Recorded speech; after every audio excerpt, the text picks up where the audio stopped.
took me 3 days to come out and talk about this thing on TikTok, because TikTok has a very large audience, and I've been ashamed of myself before it gets to the wrong audience, and they'll say, oh, why did you go there? They start judging. So I've been ashamed of myself, and the fact that my friend went with me, like, I've been feeling guilty, like,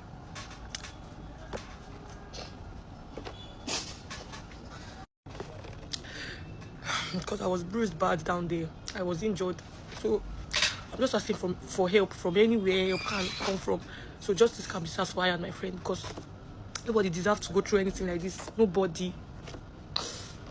The day he settled for the shoot, he said I should come to Ajawa Estate number 8 Asadu Street by 6 p.m. for the shoot. I said that my daddy was strict and I did not want a night shoot, that please we should work with time. Then he said, oh, that you're a minor, that am I coming with my parents for the shoot? I said, I'm not a minor. I'm just worried about my own safety. Like, I can take the shoot, because at that time I reached out to my friend. I said, just in case I did not finish on time, I'll sleep at your place. And I told my mom where I was headed to. Told my dad soon. So I also told my mom that in case I did not finish on time, I will sleep at my friend's place. Which I even showed that I and the photographer, the brand owners come. Shocking news and happenings. Waiting woman do money. A guy raped this girl and her lovely friend because of the heartbreak caused by another woman, according to her narration in this video. Hello guys, welcome back to Funny Queen blog. Before we continue with her narration, this girl is identified as Fems, a popular Lagos-based content creator and thrift vendor, has gone viral on TikTok, bravely sharing her harrowing experience of being raped during a fake modeling shoot. Let's dive into the disturbing details before we continue with her own narration in this video. Fems Thrift, a popular Lagos-based content creator and thrift vendor, recently shared a harrowing experience on TikTok, alleging she was raped during a fake modeling shoot. She claimed a man contacted her on Instagram posing as a UK-based fashion entrepreneur, offering 140,000 naira for a brand promotion shoot. According to Fems, she and her friend arrived at the apartment but found it empty except for the suspect. He allegedly asked her to shower, citing excessive oil on her skin, and provided a rope. When she complied, he entered the room, locked the door, and threatened them with a knife, forcing them to undress and tying their hands with socks, according to her. Fems also alleged the suspect seized their phones, forced them to unlock private folders, and transferred intimate photos and videos to himself via airdrop, threatening to publish the materials online if they reported the incident. The video has sparked lots of reactions as Femi has urged everyone to help her share this story. According to her, she expressed that honestly it took her 3 days before coming out, like before people hear it elsewhere and judge her wrongly. That was why she made this particular video, to first of all tell her story before another person will tell her story. My people, what do you all think? Please do not forget to like this video and share it out, as she has also urged everyone to help her to get justice. My people, no be small, things are happening in this country. The video has sparked reactions on social media, with calls for the suspect's immediate arrest and investigation. So she is actually looking for justice, as she also said and narrated in her videos that it took her so long, like she is broken. She is actually broken. Imagine someone trying to, according to the guy, what the lady said, that the guy said that someone broke his heart. So because of that he must hurt any woman that he come across, according to him. Anyway guys, let me allow you guys to watch the full story, everything she said in this video, so that you hear it all by yourself. Please, how do you judge this matter? Like this video, comment and share it out for more people to hear. And also, if you have any help for her, you can give. See you in my next video as you continue to watch the full details. So everybody, my name is Fems, and I want to address the incident that occurred on February 8th, 2026. So I was reached out to on Instagram on February 1st to come for a modeling gig with the pay of 140,000 naira in Nigerian currency, which I agreed to. He told me he was an international brand and he moved from the UK to Nigeria to start his brand here, and he needed the visibility that I had, so I can push his brand, which I agreed to. Fast forward to the day he called me for the day he settled for the shoot. He said I should come to Ajawa Estate number 8 Asadu Street by 6 p.m. for the shoot. I said that my daddy was strict and I did not want a night shoot, that please we should work with time. Then he said, oh, that you're a minor, that am I coming with my parents for the shoot? I said, I'm not a minor. I'm just worried about my own safety. That I can take the shoot, because at that time I reached out to my friend. I said, just in case I did not finish on time, I'll sleep at your place. And I told my mom where I was headed to. Told my dad soon. So I also told my mom that in case I did not finish on time, I will sleep at my friend's place.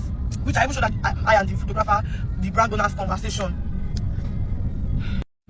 So So I showed my mom the conversation and everything. So I told him I was going to shop because I already reached out to a friend. So I already know in case I even finish it, I'll not have to be coming back to Ojo, because as I know it's far from Ojo, I'll just go to Yoruba and spend the night at my friend's and then come back the next morning, which was fine with me. So the next morning he reached out. I dropped my WhatsApp. I said in case I'm not online on Instagram. He reached out to me on WhatsApp. He was like, okay, that he wants to work with my time, that I should come by 10. The time he reached out to me, I woke up by 9 to 10. He said he wants to work with my time, I should come by 11. That the shoot is by 11, makeup artist is going to be there by 11. I said, okay, no problem. So my friend was already at my place. He said, okay, since you are already here, you should come with me.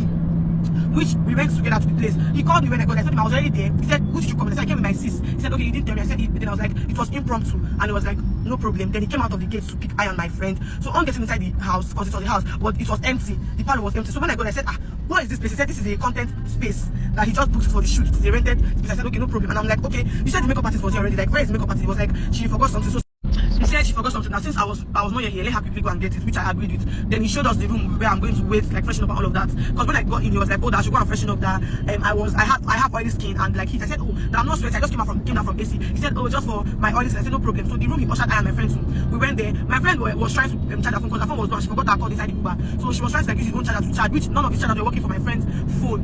So I went to the room with my friend. He gave me a robe. He said I should change it to it so that when I'm done with the makeup, I'll just remove it and put on my feet. So everything will be sweet because I was wearing a round neck like this. So I showered as I was told to do. I got into the room, he offered us water. He asked us if we wanted to eat anything. We didn't ask for anything. So we're just in the room. My friend was still trying to fix her food and stuff. Then he called me, said I should come to a different room to see the feet. And I said, okay, no problem. While I moved to the room, my friend, obviously, she followed me there because, obviously. So when we got to the room, I sat down. I saw somebody, I sat down, and he was like, when he looked back, he saw my friend, he was like, oh, that I shouldn't worry, that he wanted the feet to be a surprise. And I said, okay, no problem. So I went back to the room with my friend where he asked us to wait for the makeup artist.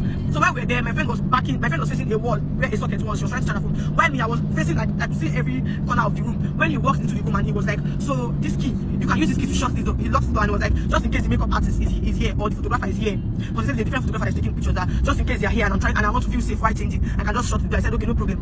Then the whole room went silent. Then I immediately texted my friend. I said, why you locked? Why them locked door? She was like, my dear. I was like, I did fear. She said, don't be scared. Thank God I came with you. And I said, thank God. So we are still having this conversation, like we are still texting ourselves back and forth. Then he was standing like in the corner of the room, like then he immediately brought out the knife by his side, like he just like showed like the knife, like he had the knife, and he was like, and me I was like, ha, and he was like, if you shout, he immediately went to my friend's phone and removed my friend's phone from my hand, and he was like, if me I shout, he was going to stab my friend, and if my friend shouts, he's going to stab me, holding the knife up against her throat. So me, I was already scared. I was already shaking at that time. I was even already shouting small. But with fear, he would tell me that if I shout, that he's going to stab my friend. That he's not joking with us. He ushered us into the bedroom. Told us that we should go to the bedroom and undress. My friend was even still doing slowly because she's still trying to like process if the whole thing was a joke or all of that. He told her that he's not joking with her. He put the knife against his hand, that he was ready to cut himself to show us how sharp that knife is, and any slight plunge to our body that if the person is gone. So me, I was already on my panties and the room, so I just undressed me. My friend then undressed. Then he told my friends to go to back to the room and get socks that were on the bed, which she did as she was told. Okay, so my friend went to the room, she brought the socks, he still had this knife pointing, like if he's telling one person to do something, the knife is pointing at the other person. So if the other person tried to act smart like this, anything can happen. So my friend came back to the room, he asked my friend to tie me first with the socks, and she did. After she tied my hand to the front, she tied my hand together. Then he collected the other socks and he tied my friend's hand. Then he ushered us back to the room, having the knife threatening us with it. Then because I was panicking, I was raising my voice, like crying. Then he tied my mouth. So when he tied my mouth, I was standing in front of the door. My friend was standing in front of a wall in the room, and then my friend was asking that why is he doing this. Then he said, I think the moment my friend asked him why is he doing this, he immediately like approached my friend, held her like he strangled her. Then he pushed her against the wall and was like, she should not ask him question, that he's not joking with her. Then she held his hand. He was like, he should let go of her hand. That she should not hold his hand. That she should let go of his hand. Because while he held her neck, she held his hand, and he was like, she should let go of his hand. She should not try to act smart with him. Then he walked away. We still had the knife pointing at us, and he said, oh, that he's doing this because somebody scammed him. He took pictures for a girl and she left with the pictures. She blocked him, she did not tag him and stuff like that. So now he wants to revenge, he wants to cause pain to every woman that he comes across. So after he said that thing, he undressed. While he undressed, he told us to lie in a certain position on the bed, which we did. And then after he told us to lie in a certain position, he dipped one of his fingers inside of me and he said, oh, he told my friend she's tight but I don't give a fuck. Then so after that, he penetrated forcefully inside of me first, while having the knife pointed at my friend. He forcefully penetrated inside of me. Even while I screamed, he moved the knife closer to my friend and said that I should not play with him, that he's not joking with us. Then after he did that with me first, he went to my friend, still no protection, no anything, still like that. He penetrated forcefully into my friend too. After doing that, he told us to change position. We should land in a different position. And he came back to me, forcefully penetrated into me again. The same way he went. If he's on my friend, he will point his knife at me. If he's on me, he will point his knife on my friend. Then after he met my friend, he came back to me, and then after I was the last person, and then he poured his refuge on my outer public area. And then after that, he told me to stand up and hold my nose because I was having panic attack. That if I should die here, nobody's going to hear, nobody's going to tell our story. That is the end of it. Then he told me to go to the bedroom and wash up. While he had my friend in the room pointing to the left, and then my friend that she tried to ask man, because my friend was still put together. Me, I wasn't, but my friend was still put together. So he was just letting her know that if she tries to ask man, that he was going to stab me to death there. And if I did the same thing, so he told me to go to the washroom, the bedroom, and go and wash up, which I did. I washed up. When I was done, I came back. He told my friend to also go and wash up. Then while we had dressed finished, he collected our phone. He told us to unlock our phone, unlock everything, like all the private this thing. Like if you want to go to your private snap, you put password. He told us to unlock it, and he dropped every one of the private snap on this and me and I and my friend's phone. And then while he was dropping my friend's phone, he told my friend that I'm taking this for my personal pleasure. So after, even while he was airdropping it, he took time. He told us that we should sit down there and wait until he was done airdropping everything. Then after that, he told me that I have a little audience on the internet, that if I try to speak up, that he's going to post it everywhere and he's going to tarnish my image. That even if he doesn't do it now I might just be, maybe when I'm bigger, that I might just be thinking that life is better for me, and he'll just pop out of nowhere and release everything on the internet. So me, I was very scared. I didn't want to talk because I was very scared. So he chased us out of the house, still having the knife at us. He chased us out of the house. So when we got outside, there was nobody there. It's on a Sunday. We left there around 2-3, like let's say 3 hours, 3-ish. So there was nobody in the street, like probably people at church or anything, maybe resting. The street was not, it was desert